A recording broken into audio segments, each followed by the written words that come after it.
Hello everybody, Carter Baum here alongside the voice of the Barons, Jim Byers. And Jim, the Barons traveled to Charlotte last weekend. They got 2 points out of the weekend, but they also surrendered 4 points to Charlotte. Both of those points coming in shootout losses. Yeah, back-to-back shootout losses. The club now 1-9 in shootouts. It's been a bit of an issue here over the past 2 or 3 years, but it was a mixed situation. They played decently in Charlotte. It's nice to get those standing points. You need those this time of year.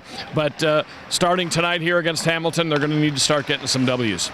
Well, we come in here tonight against Hamilton, and in the 2 off days between games, there's been a whole lot of transactions for this Barons lineup.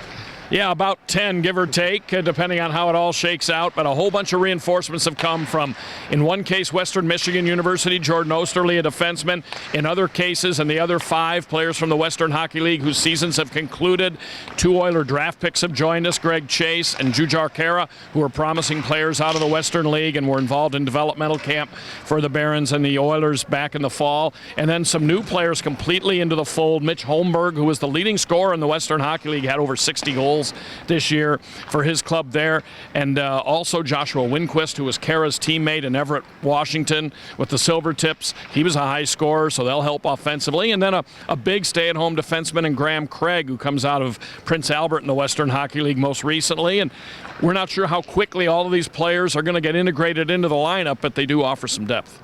It's that time of year where junior seasons are ending and they get assigned to their draft clubs and their draft clubs minor league teams. One other transaction, Will Acton called up just the other day to the Oilers to fill in with some of their injury troubles as of late. The Barons return home tonight against Hamilton, like we've mentioned. And Jim, it's really almost a do-or-die situation coming into this 3-game homestand. You have Hamilton tonight and 2 games against Charlotte this weekend.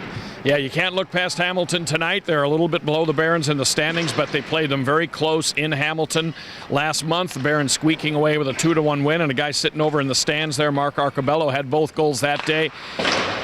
And then you got Charlotte coming in on the weekend, and obviously they're 4 points up on the Barons right now with a game tomorrow in San Antonio before Charlotte hits town here. So don't know what the result of that one's going to be, obviously. So you got to protect your home ice if you're the Barons and just try to pile up as many wins as they can. Well, the Barons have been pretty good on home ice this year, at least in 2014, the calendar year so far. Jim, thank you for joining us. For Jim Byers, I'm Carter Baum, Barons TV.